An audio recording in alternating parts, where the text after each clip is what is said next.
बीड जिल्ह्यात निसर्गाचा अद्भुत चमत्कार। बीड जिल्ह्यात प्रचंड अतिवृष्टी सुरू असतानाच जेव्हा एक शेतकरी सकाळी त्याच्या शेतात गेला तेव्हा त्याला जे दिसलं ते इतकं अद्भुत होतं की जे याआधी संपूर्ण जगात कधीच दिसलं नव्हतं। निसर्गाची शक्ती काय असते हे पाहिल्यानंतर मुख्यमंत्र्यांना देखील आश्चर्याचा धक्का बसला। अतिवृष्टीमुळे मराठवाड्यात लोकांची पिकं पाण्याखाली गेली, कोणाची घरं पाण्याखाली गेली, संपर्क तुटलाय। पण जे या शेतकऱ्याच्या शेतात घडलं ते अतिशय वेगळंच होतं। जे या शेतकऱ्याच्या शेतात घडलं ते यापूर्वी जगात कधीच घडलं नव्हतं। रातोरात तो शेतकरी व्हायरल झालाय, कारण की त्याच्या शेतात अशी घटना घडली की डायरेक्ट त्याच्या शेताची फाईल ही मंत्रालयात पोहोचली। रातोरात ही घटना आज संपूर्ण देशात व्हायरल झाली। स्वतः राज्याचे मुख्यमंत्री विमानाने घटनास्थळी हजर झाले। बीड जिल्ह्यात एका शेतकऱ्याच्या शेतात निसर्गाची ताकद काय असते, निसर्गाचा चमत्कार काय असतो हे सामर्थ्य दिसून आले। मग नेमकं काय घडलं त्या शेतकऱ्याच्या शेतात? निसर्गाने कोणती अद्भुत घटना त्या ठिकाणी घडवली आहे, कोणता अद्भुत चमत्कार तिथे घडलाय की ज्यामुळे रातोरात त्या शेतकऱ्याची फाईल मंत्रालयात पोहोचली आहे।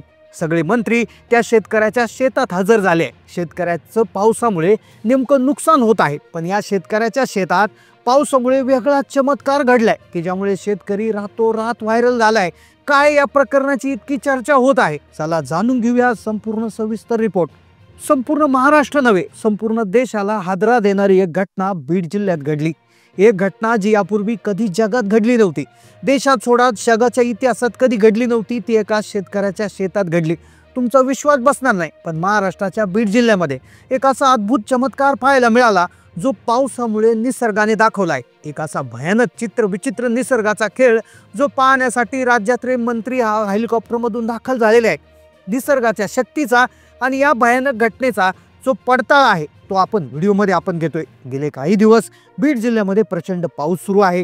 बीड जिल्ह्यात अतिवृष्टी सुरू आहे। मराठवाड्याने एवढी अतिवृष्टी कधीच पाहिली नव्हती। नद्या नाले एकत्र झालेत, शेतकऱ्यांच्या बांधा ओरडून पाणी सैरावैरा धावत होता। बीड जिल्ह्यातील एकही तालुका, एकही गाव पावसाच्या कचाट्यातून सुटला नव्हता। जिकडे पाहावं तिकडे फक्त पाणीच पाणी। शेतकरी हताश झाले होते। त्यांच्या हातातोंडात आलेलं पीक अक्षरशः मातीमोल झालं होतं। नुकसानीचा आकडा लाखोवर पोहोचला होता। पाऊस काय थांबायचं नाव घेत नव्हता। गावागावात पाण्याची पातळी इतकी वाढली होती की प्रशासनाने लोकांना घरातून बाहेर पडू नका असं आवाहन केलं होतं। पोलीस अधिकारी, तहसीलदार, खुद्द जिल्हाधिकारी देखील परिसराचा आढावा घेण्यासाठी 24 तास जागेवर होते। पण ही घटना बीड जिल्ह्यात घडणार होती। सिरसा पारगाव नावाच्या एका छोट्याशा गावात सदाशिव नावाचा एक शेतकरी, ज्याच्या शेतात ही अद्भुत घटना घडली। एक चमत्कार घडला ज्यामुळे संपूर्ण देशाला हादरा बसला। एक घटना घडली ज्या दिवशी सदाशिव जो आहे तो आपल्या पावसामुळे पीक पाण्याखाली जाणार होतं आणि त्याच्या शेतात एक मोठा प्रॉब्लेम येणार होता, पण तो चमत्कार जगासमोर येणार होता। त्याने आयुष्यात विचार केला नव्हता की त्याच्यासोबत असा अद्भुत चमत्कार घडणार होता। एक अशी घटना घडली 4 दिवस आधी। ज्या दिवशी हा चमत्कार घडणार होता त्याच्या 4 दिवसाआधी त्याच्या गावात प्रचंड पाऊस सुरू झाला होता। संपूर्ण गावात पाणीच पाणी झालं होतं, गाव पाण्याखाली गेलं होतं। त्यावेळेस सदाशिवचा एक जवळचा मित्र परमेश्वर तो गवळी होता। त्याच्याकडे दुधाच्या 4-5 गाया होत्या। परमेश्वरच्या गायीच्या गोठ्यामध्ये पाणी शिरल्यामुळे त्यांनी काही गायी नदीच्या किनाऱ्यापासून दूर बांधल्या होत्या, पण पावसाचं रौद्रूप पाहता त्याचा अंदाज चुकला।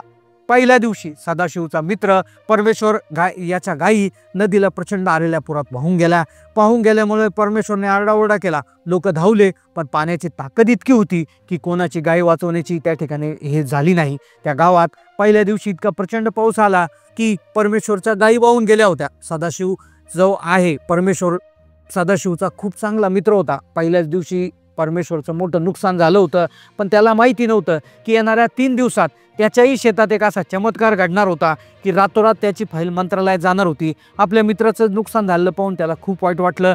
त्याने मित्राच्या गायी वाहून गेल्या, खूप त्याला वाईट वाटलं होतं। सदाशिवने देखील त्याला धीर दिला आणि तो घरी पोहोचला। पण दुसऱ्या दिवशी त्याच्यासोबत आणखीन वाईट प्रसंग घडला। एक अशी अद्भुत घटना दुसऱ्या दिवशी घडली, पण ती म्हणतात ना निसर्ग काहीतरी संकेत देत असतो, अगदी तसंच घडलं होतं। त्याचा दुसरा एक चांगला मित्र होता बाबाजी। बाबाजीने शेतात तुरीची लागवड केली होती। तुरीचं पीक काढणीला आलं होतं। तुरीचं पीक त्या ठिकाणी सोंगणीच्या दरम्यान बाबाजी आपल्या शेतात गेला होता। तो शेतातील बांधावर काम करत होता। अचानक आभाळ फाटल्यागत पाऊस कोसळायला लागला। काही काळाच्या आत शेताच्या आत पाणी साचायला लागलं.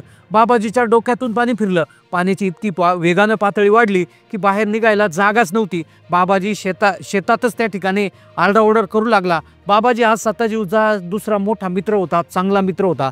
त्याच्या शेतात इतकं पाणी वाढलं की अगदी त्याच्या नरड्यापासून गळ्यापर्यंत डोक्यापर्यंत पाणी पोचलं होतं.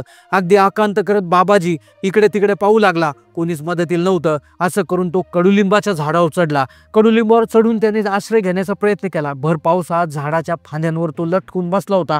मदतीसाठी ओरडत राहिला होता. त्याची बायको रत्ना गावात होती. तिला काहीतरी अमंगल झाल्याची कल्पना केली. तिने घटनास्थळी गावातल्या लोकांना आरडाओरड करून तिथं पोहोचवलं. अचानक आमदार, पोलीस अधिकारी, गावकरी सगळे एकत्र झाले. जीवावर उदार होऊन बाबाजीला कडुलिंबाच्या झाडावरून खाली उतरवलं. बाबाजीचा जीव वाचला. सदाशिवला खूप वाईट वाटलं. सदाशिवच्या पहिल्या मित्राच्या गायी वाहून गेल्या. दुसऱ्या दिवशी बाबाजीचा जीव थोड्याहून वाचला. आता सदाशिवला समजलं होतं की त्याच्या आयुष्यात आता फार वाईट होणार आहे. सगळ्या गावात काहीतरी प्रॉब्लेम होतोय. त्याच्या 2 मित्र अगदी त्या ठिकाणी हवालदिल झाले होते आणि आता त्याची पाळी आहे असं त्याला समजलं होतं. पण सदाशिवला माहीत नव्हतं की त्याच्यासोबत जे घडणार होतं ते अतिशय वेगळं होणार होतं. सदाशिवचं शेत होतं. ते शेत त्या ठिकाणी नदीच्या कडेलाच होतं, पण त्याचं घर हे उंचीवर होतं. त्याचं घर हे धोकादायक पातळीपासून वर होतं. पण त्या दिवशी त्याला माहिती नव्हतं की त्याच्यासोबत काय घडणार आहे. आणि अखेर तो दिवस उजाडला. तो दिवस देखील असाच गेला. दिवसभर पावसाची प्रचंड पाऊस त्या ठिकाणी होता. दिवसभर पाऊस, संध्याकाळ झाली तरी पाऊस. रात्री सदाशिव कसा तरी घाबरतच झोपला. त्याला आता भीती होती. त्यामुळे तो शेतात काही 2 दिवस गेलाच नव्हता. त्याच्या दोन्ही मित्रांच्या गाया वाहून गेल्या होत्या, तर एकाचा जीव वाचता थोडून वाचला होता. त्यामुळे तो आता काळजीपूर्वक त्या ठिकाणी त्यांनी सगळी काळजी घेतली होती. आता पण झालं असं, त्या दिवशी तो रात्री निर्धास्त झोपला. देवाला त्यांनी प्रार्थना देखील केली होती की असं संकट माझ्यावर नको येऊ दे.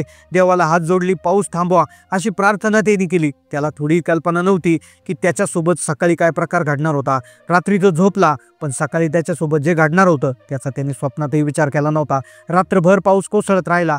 नदीतून पाऊस उफळून वाहत राहिला. दरम्यान तो अविश्वसनीय चमत्कार घडला. पहाट झाली. अखेर तो दिवस उजाडायच्या आधी सदाशिवची झोप लवकर उजाडली होती.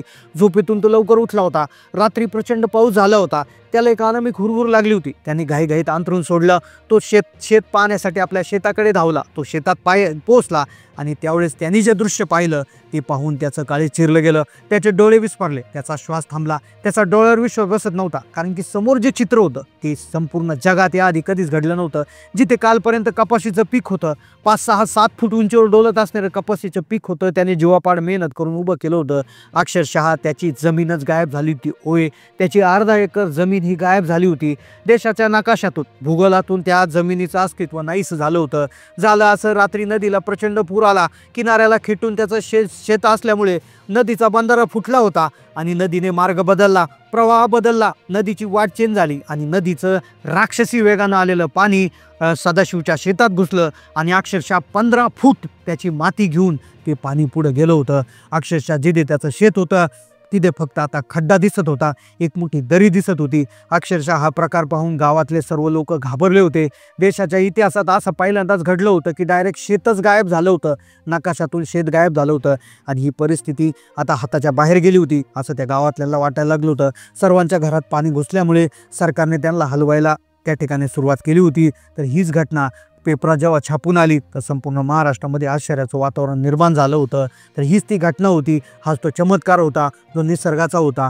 तर ही जी घटना घडली याविषयी आता मुख्यमंत्री तसेच इतर मंत्र्यांनी देखील याविषयी चिंता व्यक्त केली आहे. तर तुमच्या गावामध्ये पावसाचं प्रमाण कसं आहे, ही घटना तुमच्या गावात अशी कधी घडली होती का, नक्की कमेंट करून सांगा. चॅनलला नवीन असेल तर सबस्क्राईब करा. धन्यवाद.